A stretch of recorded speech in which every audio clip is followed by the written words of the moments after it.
अगर आप बिहार के पटना एयरपोर्ट से फ्लाइट पकड़ने की सोच रहे हैं तो ये खबर आपके काम की है। दरअसल इस एयरपोर्ट पर विमान सेवाओं का विस्तार करते हुए एयर इंडिया एक्सप्रेस ने 15 जनवरी 2025 से अपनी उड़ान सेवाएं शुरू करने की घोषणा की है। ये पहली बार होगा जब एयर इंडिया एक्सप्रेस पटना से हैदराबाद, बेंगलुरु और भुवनेश्वर के लिए सीधी उड़ान सेवाएं शुरू करेगा। इसके साथ ही स्पाइस जेट ने भी गुवाहाटी के लिए सीधी उड़ान शुरू की है, जिससे यात्रियों के लिए कनेक्टिविटी में सुधार होगा।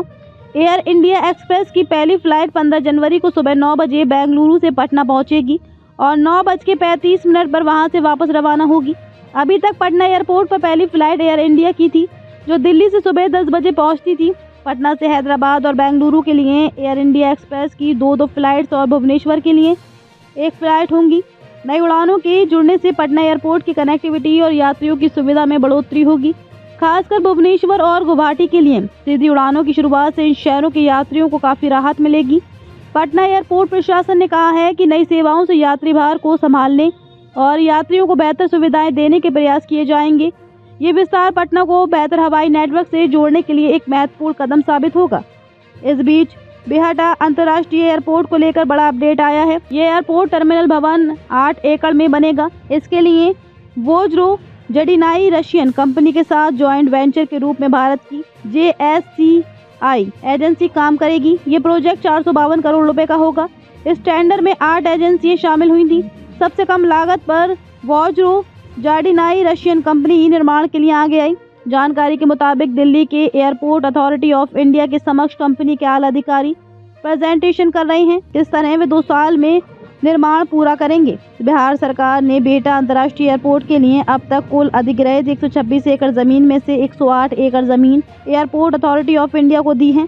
18 एकड़ जमीन राज्य सरकार ने स्टेट हैंगर बनाने के लिए अपने पास रखी है। बिहटा अंतर्राष्ट्रीय एयरपोर्ट का विस्तार पूरब या पश्चिम किस तरफ करना है, इसकी खोज जारी है। किसी भी मौसम में कोई भी एयरबस इस एयरपोर्ट पर लैंड कर सके, इसके लिए रनवे की वर्तमान लंबाई 8000 फीट से बढ़कर 12000 फीट करनी है। रनवे के लिए 400 मीटर लंबी और 1500 मीटर अतिरिक्त चौड़ी भूमि की जरूरत है। इसके लिए 190 एकड़ भूमि की खोज की जा रही है। अधिग्रहण की कार्रवाई अभी शुरू नहीं हो पाई है। एयरपोर्ट की विस्तार के लिए पूर्व तरफ जमीन लेने पर 154 घरों को हटाना होगा, तो पश्चिम तरफ विस्तार करने के लिए 246 घर हटाए जाएंगे। अंतर्राष्ट्रीय और घरेलू उड़ानों के लिए अलग अलग जोन बनेंगे। अंतर्राष्ट्रीय उड़ानों के लिए 4 मंजिला टर्मिनल में स्पेशल 2 एस्केलेटर बनाए जाएंगे। अंतर्राष्ट्रीय उड़ानों के लिए ही 6 इमिग्रेशन काउंटर होंगे। इसे 24 महीने में निर्माण पूरा करना होगा। अगले 7 साल तक वोज्रो जडिनाई JSCI एजेंसी ही टर्मिनल का ऑपरेशन और नियमित मेंटेनेंस करेगी। एजेंसी को एयरपोर्ट अथॉरिटी ऑफ इंडिया ने जिन शर्तों के तहत काम करने की जिम्मेवारी दी है, उनमें इलेक्ट्रिको मैकेनिकल वर्क्स, IT और सिक्योरिटी सिस्टम, 500 गाड़ियों की parking, elevated road, utility building भी बनानी है। बता दें कि आने वाले वक्त में बिहार के हर तरफ एयरपोर्ट का जाल बिछने वाला है। ये हम इसलिए कह रहे हैं क्योंकि राज्य के अलग अलग हिस्सों में एयरपोर्ट बनाए जाने की तैयारी चल रही है। हर बार की तरह इस बार भी न्यूज़ पंच पॉजिटिव खबरों का आपको अपडेट दे रहा है। अगर आप हमारे चैनल पर नए हैं तो सब्सक्राइब कर लीजिए। वीडियो अच्छी लगे तो कमेंट कर अपने विचार रखिए। इसके साथ ही वीडियो शेयर भी कीजिए।